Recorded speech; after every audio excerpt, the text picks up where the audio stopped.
an Unspoiled Network podcast. This is Spoil Me, covering Across the Wall, a tale of the Abhorsen and other stories, covering The Creature in the Case, Part 2.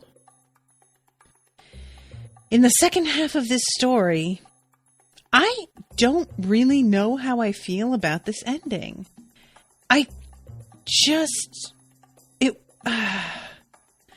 honestly still feel really bad about poor Nick. Welcome to Spoil Me.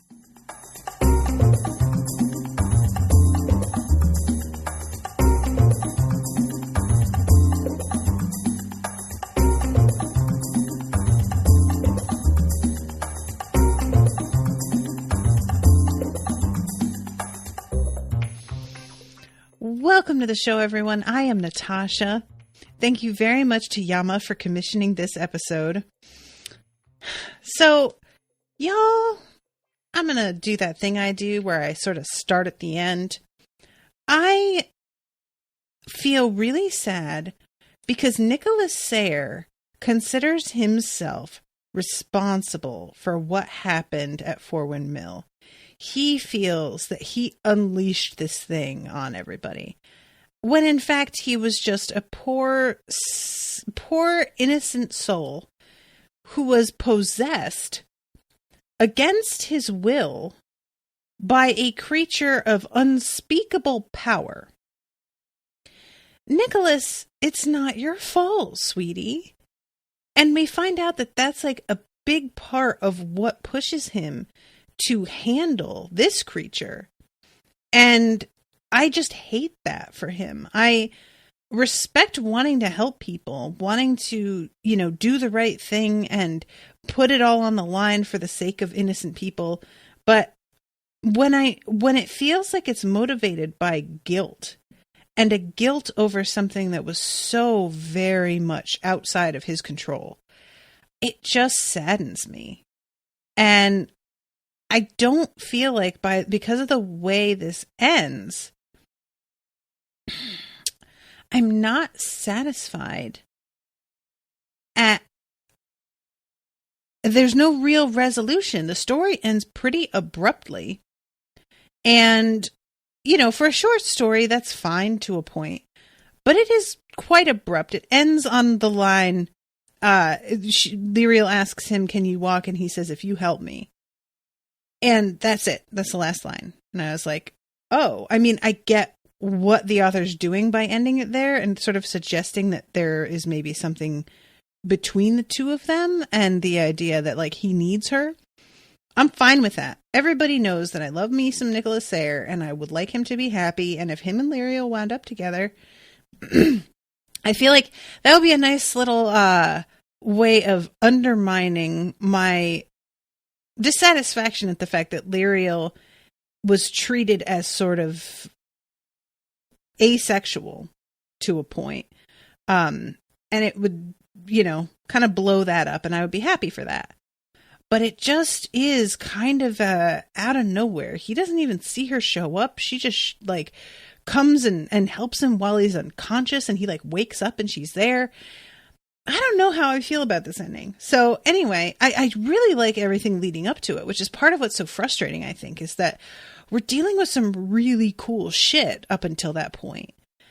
Every time Garth Nix shows us a new free magic creature, I am blown away anew at the variety of things that he can do with them, how differently they can look, they can communicate, the ways in which they interact with whomever it is they are speaking to, and in that they kind of give us clues as readers as to the significance of the character we're looking at. I think that when he's doing this stuff, he's at his best.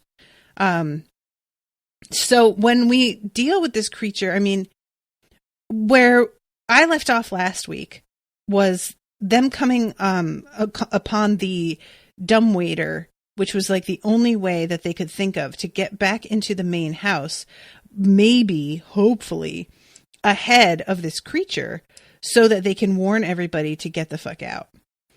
I have to say, I was not expecting, but was delighted by the description of how very little anybody of society gives a shit about what they are told to do by other people. He goes into the kitchen and tells them all that there's a fire. And those people jump to attention and are like, oh shit, and begin to do what they are told and band together to handle the situation. He goes into the dining room, and these motherfuckers cannot be asked. Y'all, at the time of this recording, we're going into our second month of coronavirus lockdown. And there's really something to be said about people with a lot of privilege just throwing away the lives, really, when you get right down to it, of others in order to have themselves a good time. And it's astonishing because when I think of people with privilege, in this situation, these are folks with a good amount of money, right? They all have servants, valets, drivers. Nowadays, people don't even need money. The privilege comes from so many other factors. And yet it just expresses itself in the same way, which is to take things for granted, not appreciate other people, a feeling that the rules do not apply to you, and an inherent certainty that despite the fact that you are talking to an expert, you know more than they do. And it's really I really hated it.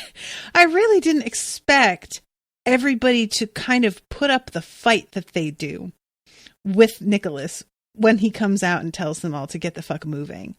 And I was gratified because I don't know how many times, I would love to know Garth Nix's source for writing this scene, and if he has been in this situation before where he's been the one that's trying to tell rich people to get the fuck out and they didn't listen, or if he's assuming this is what they would do, or if he just thought it would be funny if they don't take it seriously.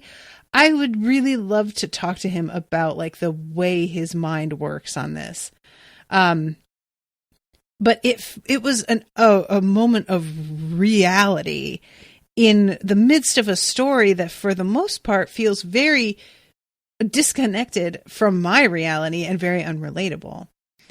It was alarming, but I'm getting a little ahead of myself as usual because they go up the dumbwaiter and they had done that. They go through it as they are leaving a fire behind them in the room that they found the dumbwaiter in, and the fucking creature is trying to bust through this metal door, and he's doing it too. He's fucking... It happens so fast. I'm going to read this here.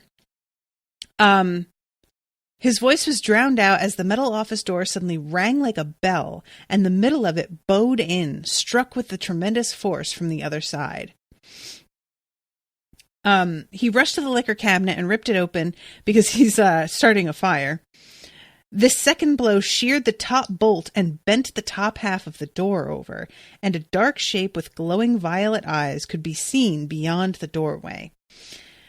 There are flashlights that go out at this point, and, because this thing's energy interrupts electrical fields. So the lights go out throughout the house and whatnot a little bit later.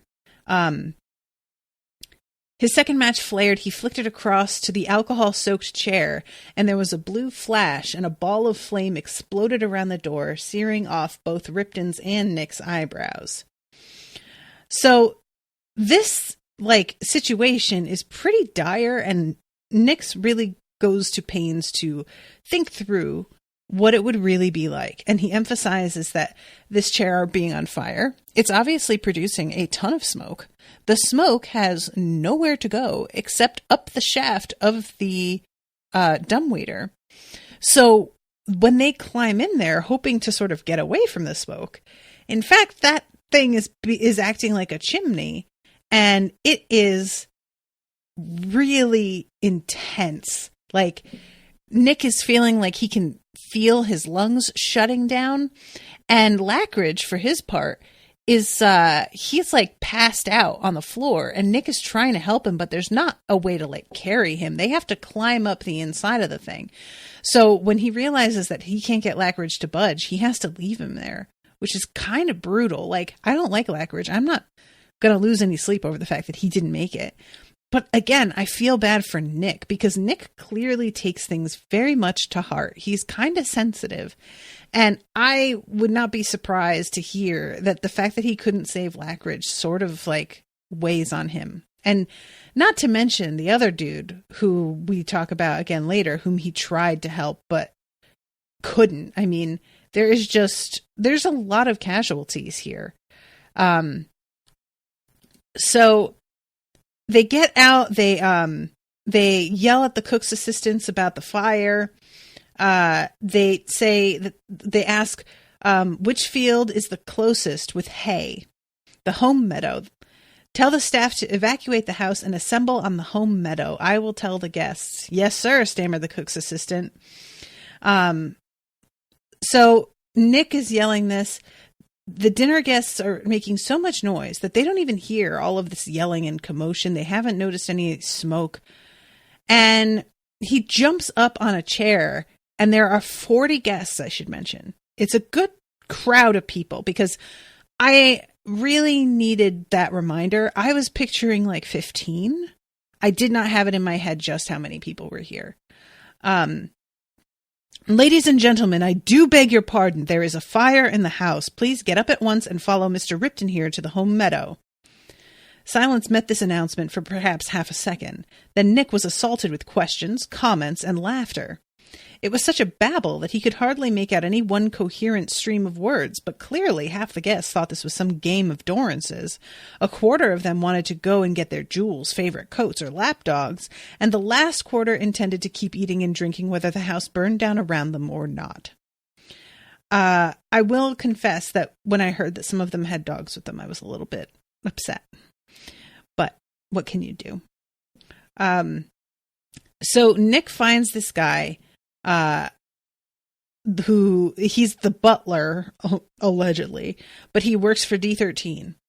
And he says to the guy, so there's a thing on the loose. It's like a tiger, but much stronger. No doors can hold it. We need to get everybody out on the meadow. We need to make a ring around them of hay and light it on fire, because that is going to be the only thing that keeps it away from us. Do you get what I'm saying here? And the butler's like, fuck. Yeah, no, I get what you're saying. Like, it's definitely this moment of just like, shit. And let's see. The butler, with a low bow and a slight glance at Ripton, turned to look at the footman, and turned his voice to a penetrating pitch and said, James, Eric, Lancel, Benjamin, you will lead the guests to the home meadow. Lucas, Ned, Luther, Zekel, you will alert Mrs. Crane, Mr. Rowantree, Mr. Gowing, and Miss Grain to have all their staff immediately go to the home meadow. You will accompany them. Patrick, go and ring the dinner gong for the next 3 minutes without stopping, then run to the home meadow. I really like seeing people just like assign tasks. This is the kind of thing that I would like to be good at if I was like in a position where I had to give orders in person. And I don't know that I would be. I'm good at organizing, but I always dither. And I take too long to decide things. And I don't know if I would be able to like be on my feet doing this kind of thing on the fly and picking the right people for each job, you know, that quickly without thinking about it. So Nick tries to say, Ripton, lead the way to the library because we're going to go deal with this thing. And Ripton's like, no, my job has been to look after you and make sure you get out of here. And Nick tries to argue, and he gets picked up by a fucking giant who it turns out is named Lew. L-L-E-W. Odd name. And I love the description of how, like, Nick tries flailing. He tries snapping his head back to sort of like headbutt Lew. He tries all of these different tactics to get free, and Lew just sort of chuckles to himself and is like, buddy, no, it's cool that you're trying this and like respect, but I'm real good. I used to wrestle like professionally. You're not going to get out of this. Sorry. And he just carries him outside, and Nick tries like going limp to sort of, you know, get Lew to like drop his guard, and then suddenly moving, and Lew is just keeps laughing at him. Honestly, it was pretty funny. I found this very amusing. There's a thing here. It says the lawn and the meadow were separated by a fence in a ditch, or ha-ha. Guys, is that, anybody heard of that? I have never heard of it. A ha-ha. You know what? I'm highlighting this and checking what the dictionary says, because I have never heard this before. Let's see. Dictionary. Tell me. Haha. A ditch with a wall on its inner side below ground level, forming a boundary to a park or garden without interrupting the view. From French, said to be from the cry of surprise on suddenly encountering such an obstacle. Really? That's where it comes from? That's hilarious, actually. All right, a ditch with a wall on its inner side. I just can't imagine, like, oh, yeah, it came as such a surprise. Ha ha! Now that's what we're going to call it. Like, how lazy. Most of the guests and staff were crossing this on a narrow mathematical bridge that supposedly featured no nails or screws, but Lew simply climbed down. They were halfway up the other side when there was a sudden awful screech behind them, a shrill howl that came from no human throat or any animal the Ancelstierans had ever heard. And at this point, Ripton tells Lew to put Nick down and run, because they look over their shoulders and this thing is coming out of the house, and the house is on fire. So it's got another person that it definitely drank its blood. And eventually we see Dorrance come out. And I really thought Dorrance was going to be straight up dead. Like, I was totally shocked that Dorrance is still alive and that he lives as long as he did, because I really expected that this thing was just used him to get his blood, to get Nick's blood, I should say. And once he got the blood and woke up, he was just like, all right, I'm done with you. Thanks for the help. Bye. But he keeps Dorrance around like a fair amount of time. And I'm curious why the creature winds up ditching Dorrance, because I assume it will eventually. It has no use for somebody like him. But why does he do it when he does? Why does it do it when it does, I guess? I just, it's an odd moment to come across his body, and it was unexpected to me. We had gotten so far. I guess it needed him to give it the cover. It needed to get to the wall. And once it's close enough to the wall, it just doesn't feel like it needs Dorrance anymore, because it's not going to like pretend, we see it getting like moved around inside a shipping crate kind of thing, and it doesn't need to hide anymore. So at this point, everybody has seen the thing, and everybody really starts sprinting the fuck away. And all I could think in this scene was about the alien, what is xenomorph? I know that's not really what this creature is meant to look like, but like, because the xenomorph doesn't have any eyes at all, and this thing has real weirdo eyes. But the description of its like back jointed legs and how tall it is, and this like screeching, hissing noise that it makes, it was a really interesting idea too, because the xenomorphs, like, the whole thing about Alien is that they're on a ship that is full of nooks and crannies where it can hide. And so it can sneak up on you or drop down from above you or come up through ductwork from below you, and you aren't going to know it's there. And there's no hiding. Like, you can't, But this thing is trying to get at people in the middle of an open field who are just sitting ducks. And it's just such a totally different kind of threat because of the setting. And I did not think this was going to progress towards, I'm just trying to get back to the old kingdom. I don't know what I thought this creature wanted. I guess I had been laboring under the misapprehension that it had a plan at all. That it was like, I think that I thought it had been subdued in the chains that it was found in and left where it was left on purpose for somebody to find it, bring it over the wall to where people do not have the capacity to defend against something like this. And that this was part of like some larger, grander plan. Once I stop and think about it, I don't have any evidence to support that. I think the only reason that holds any water is the fact that it was like bound but left where it was is really suspicious. Anybody who could bind the thing at all wouldn't just leave it sitting there unless perhaps the person who bound it had somehow died, or it had like broken away and managed to continue moving after it like being bound until it sort of ran out of energy or something.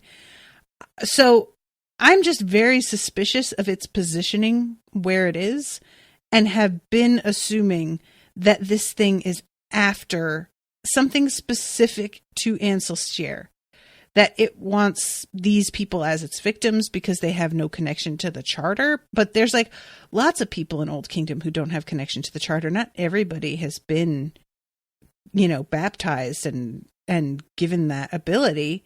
And so I don't know. I don't have like any basis for this. It was just something that I sort of assumed. So when things start pointing towards the thing leaving the premises and not like, I thought the whole rest of the story was going to be this creature trying to get at somebody in our crowd or get at a particular maybe object in the house or like, I don't know what.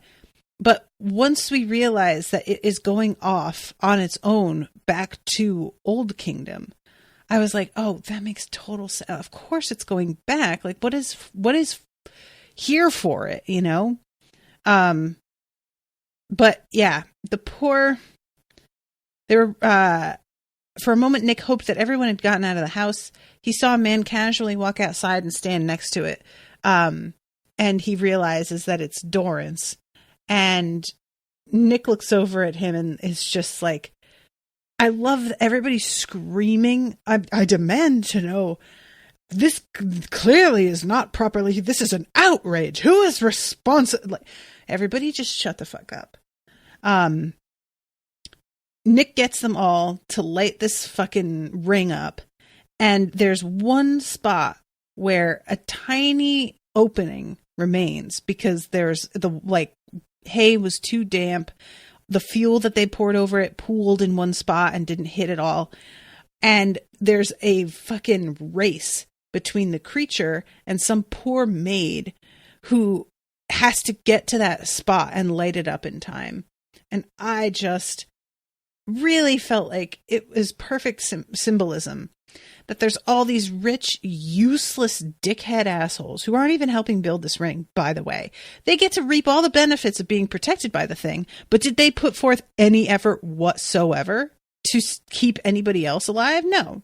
I hate them. I hate them. I hate them. I hate them. Well, the fact that all of the pressure for all of them to be okay rests on this one poor, like, servant girl just really felt like that felt real to me.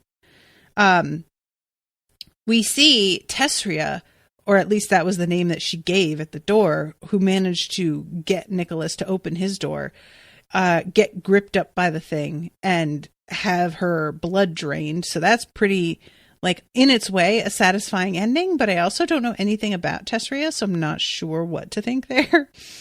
And Nick at this point looks down and notices that there are these daisies in the field that they're standing in. And he tells Ripton to get people making daisy chains, because he remembers that that was one of the chains that the creature was bound in when it was found. It's funny because, and I don't know about this, guys, but Nick puts an awful lot of weight on the idea that if he has this daisy chain, that will be enough. Doesn't that seem odd? Like, it was wrapped in a chain of iron, I think, a chain of pure silver, and then the chain of daisies. I would think, if I were Nick, that you need all three of those. It would never even occur to me that I can just use the one and that is enough. But he really seems to think it will be. And granted, one could say, I mean, even if he doesn't think it'll work, what else can he do? You got to work with what you've got. And I guess, but he really takes an extraordinary risk putting this over the thing's head when it could rip his guts out. And it to me seems unlikely to work. It's not just a gamble. I feel like it's about like a 10% chance, 15% max in my mind, that this is alone enough to hold the thing. I don't know. I just found that to be kind of weird. Oh, I should mention, Iantu is here, says, and C-Star, and Iantu says they had to look up what haha meant, and C-Star says there's a haha cemetery in New Brunswick. That just feels really rude. Oh, I don't care for that. So I'm trying to find the spot where the maid did not lie there. Oh, right. So she wins. She manages to stop the creature from getting through.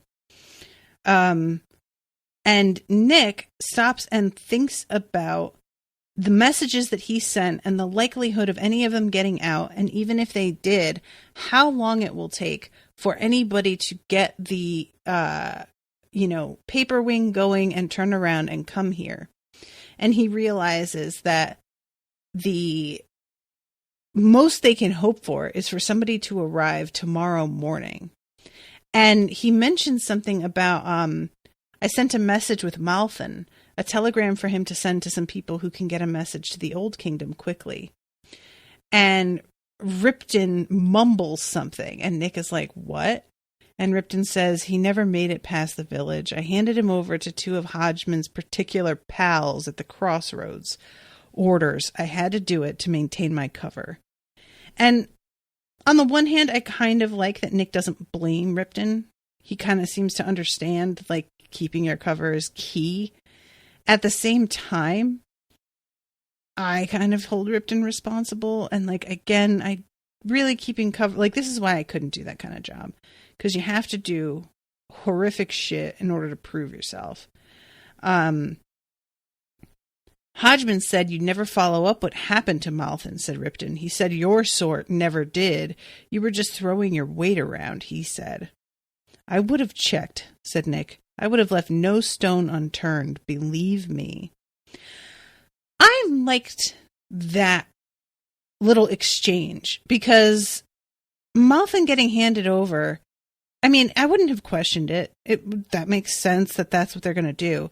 But I like the idea that Hodgman specifically is just like, he's acting like he gives a shit, but as soon as this person is out of his fucking direct line of sight, he is going to forget everything about him and not care anymore.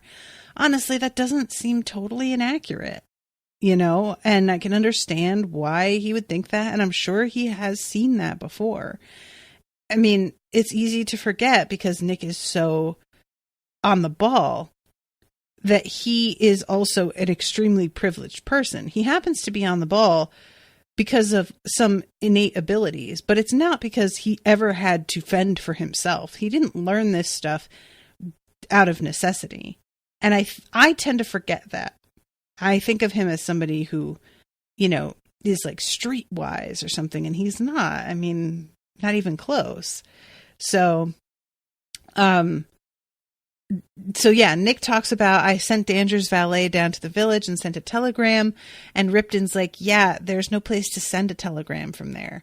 They keep control of communications by making sure that the closest telephone is like 10 miles away. And Nick asks where Danger's is.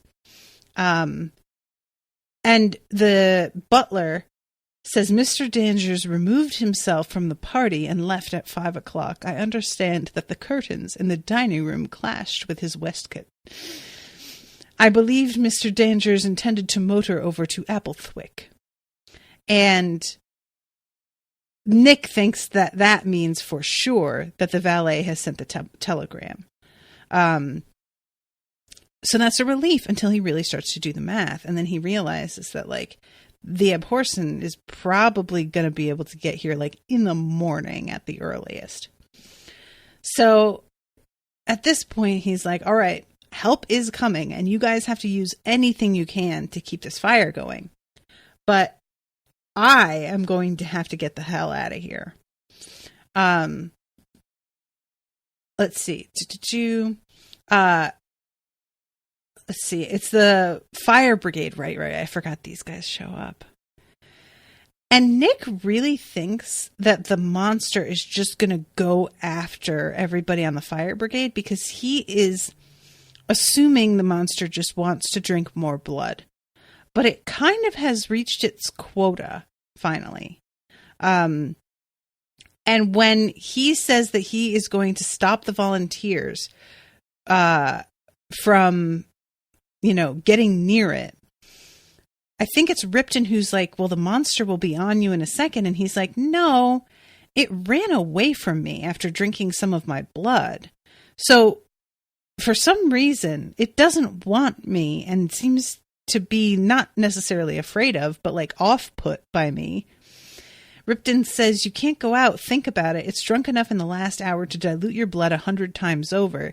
It could easily be ready for more, and it's your blood that revved it up in the first place. It'll kill you and get more powerful, and then it'll kill us. And Nick's like, well, I have this dagger that maybe I could do something with. And Ripton rightfully is like, dude, that thing is like 4 inches long. How are you going to get near enough to that thing to use this tiny little knife and not die first? That's not happening. Come on. But Nick is determined. So he waits until they are a little bit distracted, uses a rake to pull open a spot in the fire that's like enough for him to jump through without totally burning himself. And he gets on the road because he sees the creature running off with fucking Dorrance on its back like he's riding a fucking... I imagine it as if Dorrance is riding on the back of an ostrich is like the image that I have in my head. Something really like kind of not dignified and strangely shaped that you're just kind of like, I mean, I guess that works, but okay. And Nick is the only one. Everybody else is like, oh, yay, it's running away. And Nick is like, we can't just let it go after a bunch like whomever is in its path. The others, and I honestly kind of side with them on this. The others are like, if it's trying to get back to Old Kingdom, just let it go and let them deal with it because they know about these things. And that's not to say that I am unaware. Probably this thing leaps the fucking wall and winds up faced with several people from Old Kingdom who have no idea how to deal with it and also die. I know that's likely what's going to happen. But I don't have, at this point in the story, a whole lot of confidence in Nick's ability to take the thing down. He has this weapon that he's like, I'm pretty sure this can work. And I'm like, are you? Because it seems like you're just sort of making a wild guess and hoping for the best. And like, I respect that. I know how that is. But also, maybe, you know, like be a little bit, have a better plan. Maybe if you're going to like run out of the ring, make sure that you are sending more messages to other people who can help instead of just chasing the thing. But he doesn't do that. He just chases it. And then we get like the insight into the fact that he still feels guilty about Forward Mill. And that just really broke my heart. Let's see. It would be heading north toward Old Kingdom to find fresh victims who bore the charter mark on their foreheads. So Nick steals a car. Pretty amusing little sequence there. And he heads out into the night chasing this thing. And it says his guest was rewarded as he turned out of the gate and stopped to look in both directions up and down the lane. On a slight rise several hundred yards distant, Nick caught sight of the odd silhouette of the creature with Dorrance still riding on its back. I don't know why, but that is just so funny to me. The fact that Dorrance is riding on it. Really, what are you doing? So they wind up, I was going to say they wind up arriving, but that makes it sound like they're all traveling together. Nick follows them to a teeny tiny railway station, and it is clearly for a private train. And he realizes as he sees the way it's all set up that Dorrance has really planned this whole thing out and has everything in place so that they can make a clean getaway. So let's see, there was a train waiting at the platform, gray-white smoke busily puffing out of the locomotive and steam wafting around its wheels. It was a strangely configured train in that there were 6 empty flat cars behind the engine, then a private car. Dorrance's private car with his crest upon the doors. Nick suddenly realized the significance of the blazon of the silver chain. Dorrance's several times great-grandfather must have been the Captain Inquirer who found the creature, and the money gained from the sale of a silver chain was part of the current Dorrance's inheritance. The significance of the empty flat cars was also apparent to Nick. They were there to separate the locomotive from any free magic interfering caused by the creature. Dorrance had thought this out very carefully. Perhaps he had always planned to take the creature away by train. The thing's long-term goal must always have been to return to the Old Kingdom.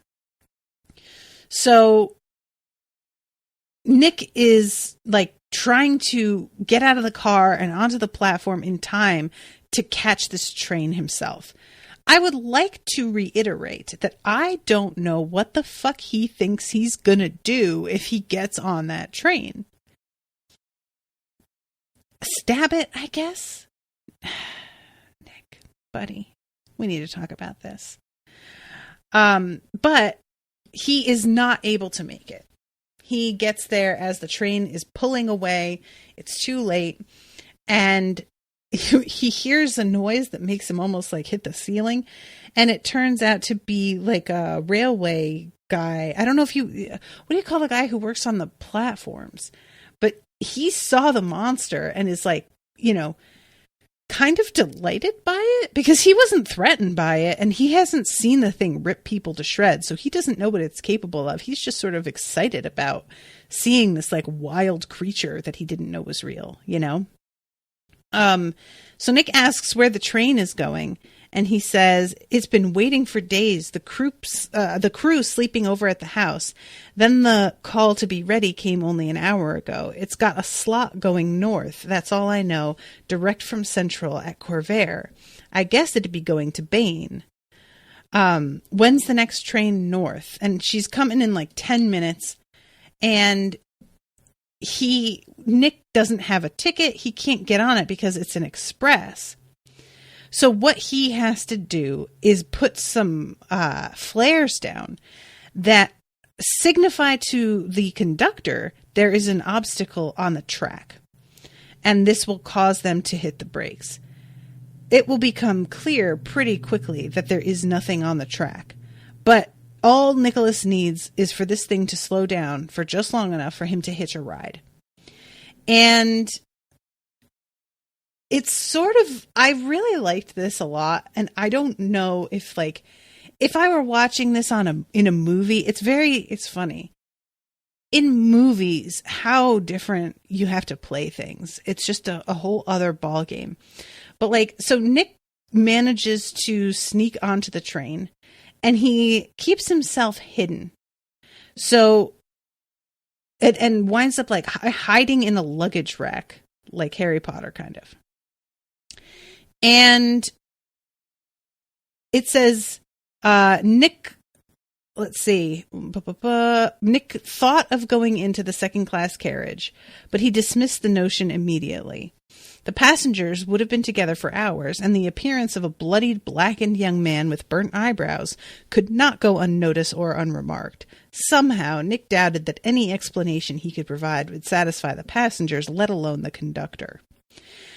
If we were watching a movie, I can't help but feel we would get an amusing sequence of Nick trying to play off that he's got no eyebrows and is covered in dirt and ash, and everybody giving him weird looks, but nobody really knowing what to say. I feel like he would have entered that carriage and tried to just be cool and blend in, and it would not probably have worked. But here, he does the actual smart thing and just hides. So it says, he lay there thinking about what had happened and what could happen.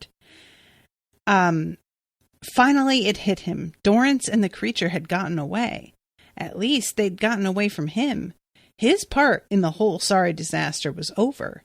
Even if Dorrance's special train was going to Bane, they would arrive at least 15 minutes ahead of Nick. And there was a good chance that Ripton would have made it to a phone so the authorities would be alerted. The police in Bane had some experience with things crossing the wall from the Old Kingdom.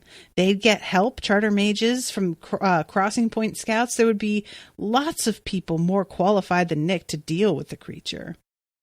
At least I tried, Nick thought. When I see Lirael and Sam and the Abhorsen, though I hope I don't have to explain it to her, then I can honestly say I really did my best. I mean, even if I had managed to catch up with him, I don't know if I'd have been able to do anything. Maybe my charter spell dagger would have worked. Maybe I could have tried something else.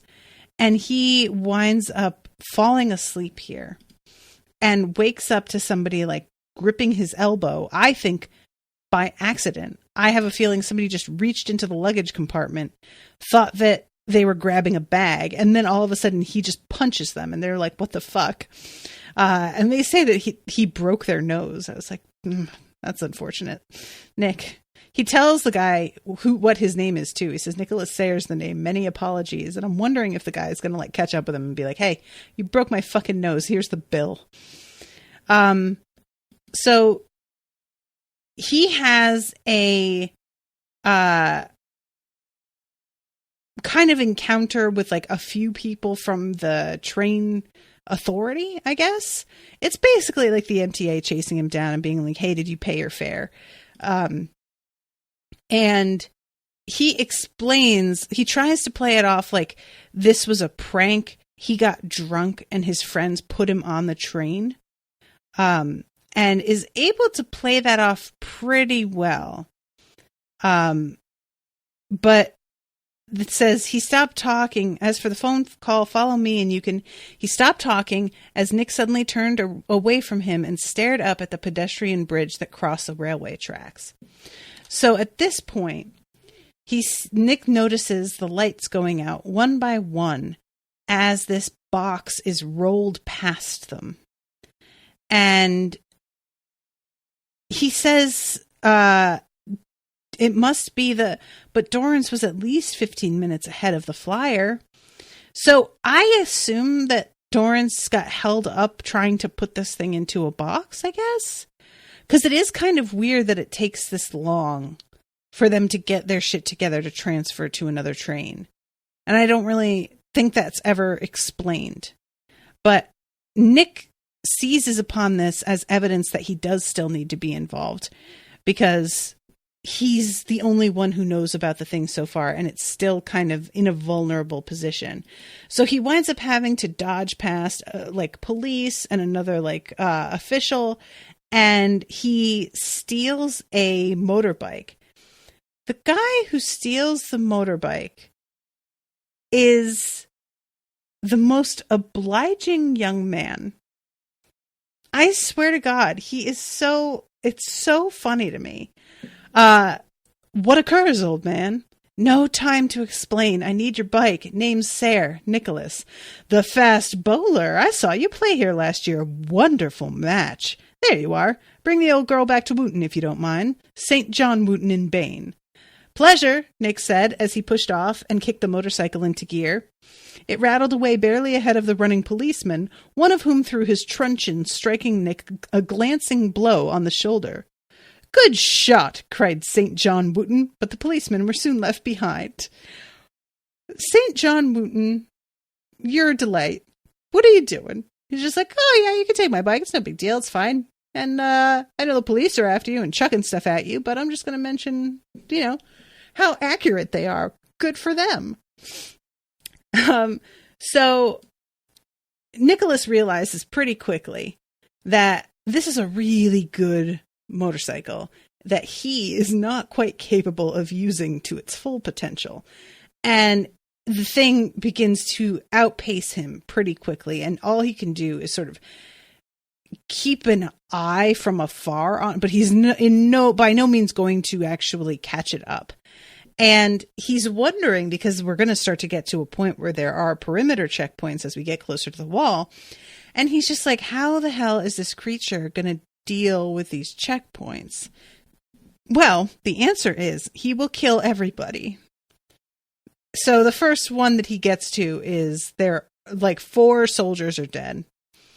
They haven't even gotten a chance to like get their guns completely out of, like, one of them has a gun in their hand, but they clearly didn't get a shot off.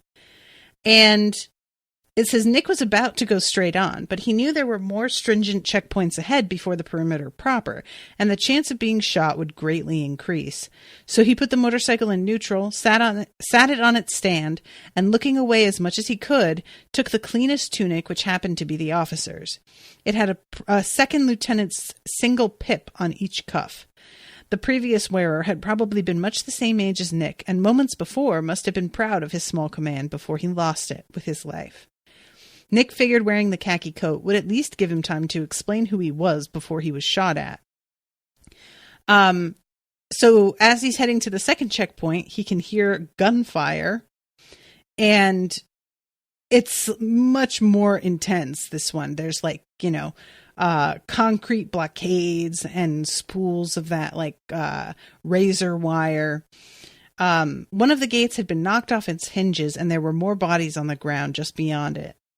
The soldiers had been wearing mail coats and helmets, which hadn't saved them. More soldiers were running out of the pillboxes, and there were several in firing positions to the side of the road, though they'd stopped shooting because of the risk of hitting their own people farther north.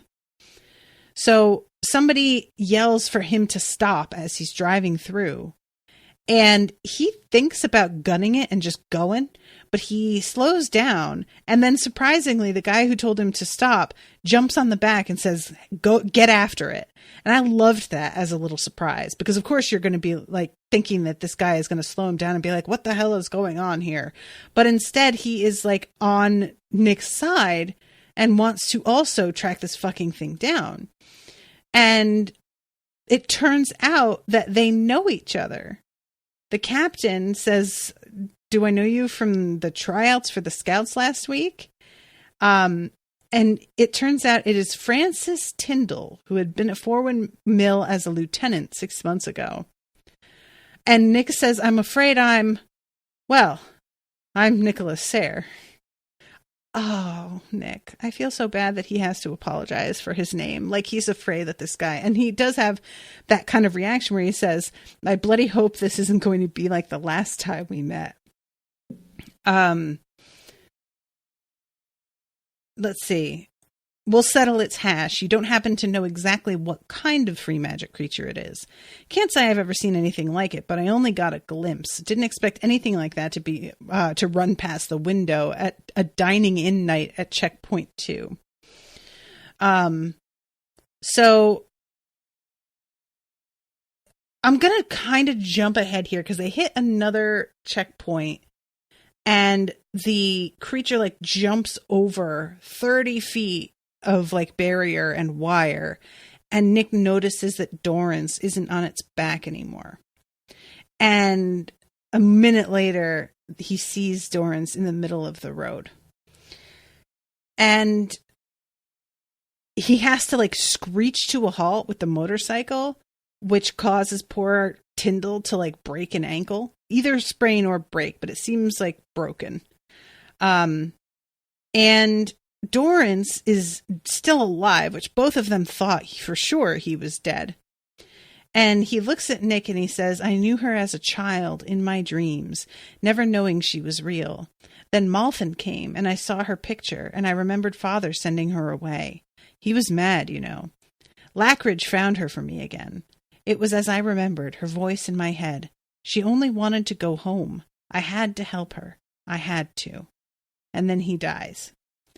And I feel a little bit bad for Dorrance in a way because it's like this thing has been in his head since he was a kid. It's not the way that I kind of pictured it, which is just like a power-hungry madman who thinks that he can control something that he can't. It's more that this creature like really manipulated him as a child and sort of brainwashed him. And it just it was like one of those sleeper agents that when you say like a keyword, they do a thing that they didn't, know they could do or don't have any control over. It's kind of like that. He comes across this thing later in life and the suggestion has already been planted in his mind and it's just sort of activated again. So in a way, I feel bad for him. He's obviously a garbage person, but there's a portion of me that's kind of like, that's unfair. And this is when because they're saying we can send a pigeon on and tell them, what's happening and let them figure it out.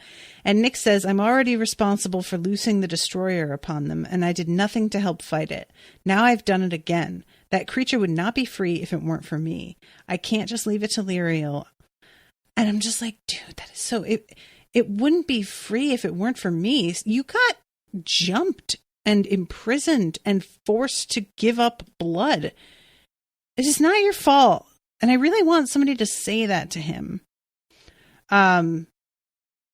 So anyway, he runs on without them because they have kind of decided that they are going to wash their hands of this. And frankly, that's fine. And let's see. It's plowing through the wire toward the wall. It's not going to turn around, is it? Probably not, said Nick, not offering the certainty the captain had hoped for. So Nick heads out by himself towards the creature, and it's smashing down this wire and really trying to get through this. Obviously starting to lose patience and maybe even lose a little steam. And as he's heading out, they're trying to stop him, and one of the soldiers hits him in the back with charter magic in order to bind him, and it does not work at all. It didn't harm him at all, but actually made him feel better and helped him recover his breath. He ran on, oblivious to the shocked charter mage behind him who had struck him with his strongest spell of binding and immobility. So, I'm wondering if this has anything to do with the disreputable dog or if it's solely his own heritage, because we hear a little bit about this a little later on. Let's see. He lifted the daisy chain wreath over his head and held it ready in his left hand, and he drew the dagger with his right. Nick was halfway across the no man's land when the creature reached the wall, but it did not enter the tunnel, instead hunkering down on its haunches for half a minute before easing itself up and turning back. It paced slowly towards him. Nick lifted the wreath and made ready to throw or swing it over the creature's head, but it didn't attack or increase its pace. It walked up close and bent its long neck down. So he tosses the wreath over its head. The yellow and red flowers taking on a bluish cast from the crackling sparks that jetted out from the creature's hide. And the thing tries to be like, hey, we aren't enemies. And Nick's like, yeah, we fucking are. You killed a bunch of people. What are you talking about? And the creature replies, those things? They and you are like barely even related. And then goes on to say, the blood of a great one moves in you, more than in any of the inheritors that I have drunk from before. Come, shed your transient flesh and travel with me back to our own land beyond this prison wall. And all of a sudden, Nick is overcome with the knowledge and awareness that he could drop his skin and become something totally other. And he does not know where that's coming from or how he knows that or what that would even look like.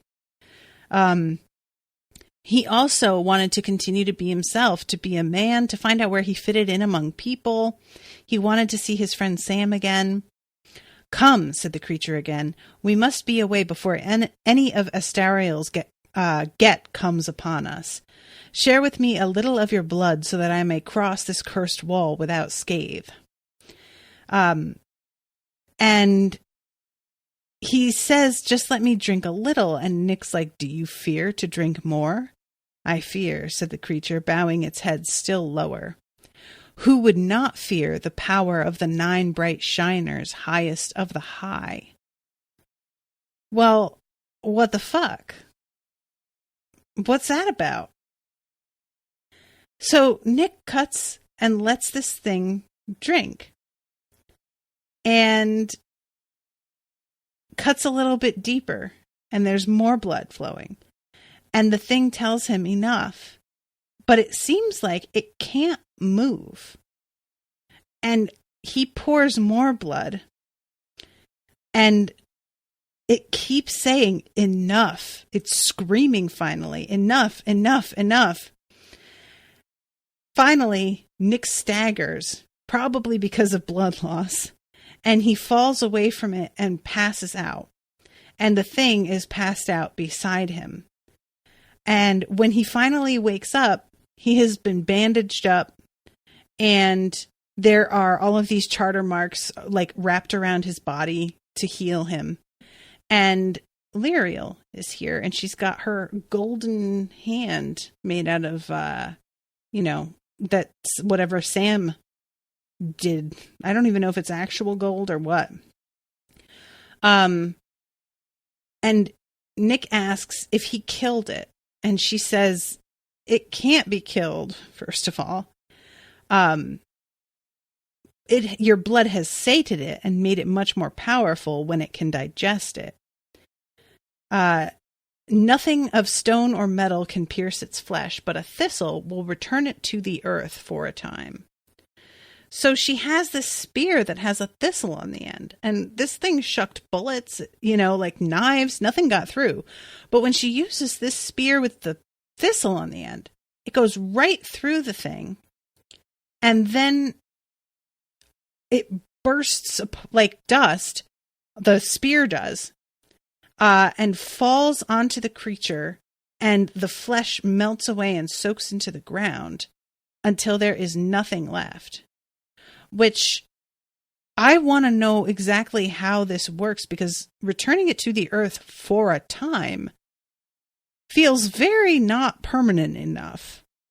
There's no way to lock this thing up. It was in the case, kept away. Isn't there? What if you put it in a metal box and bury it way far south of the wall where no idiot is going to try and pry it open and pour blood in its mouth, for example.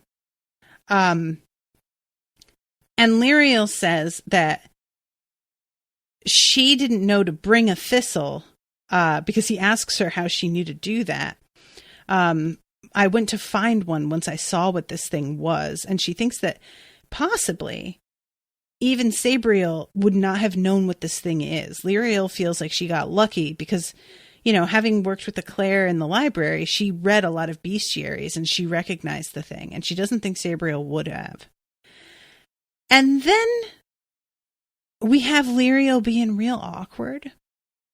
And she's not making eye contact with him. And she's talking about how she should really get going, but she doesn't like walk away. And finally, Nick is like, oh, I don't want to go back to Ancestier. And she says, well, you did before. We asked you to stay, but I thought you needed to stay for some reason. Which I'm like, oh, shit, she likes him. And she's afraid he doesn't like her. And she tells him that she's had her new hand for only a week, but she helps him to his feet with it.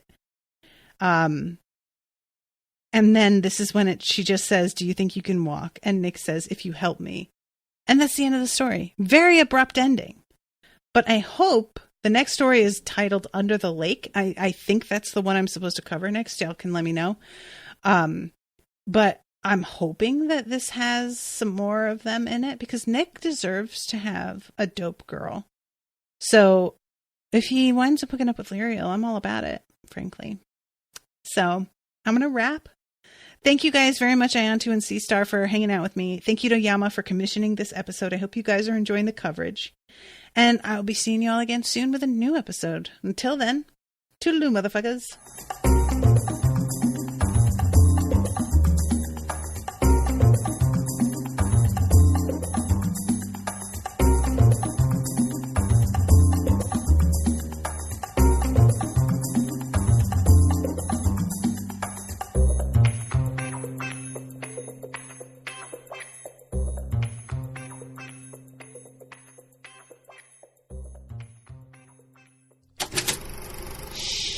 That was an Unspoiled Network podcast.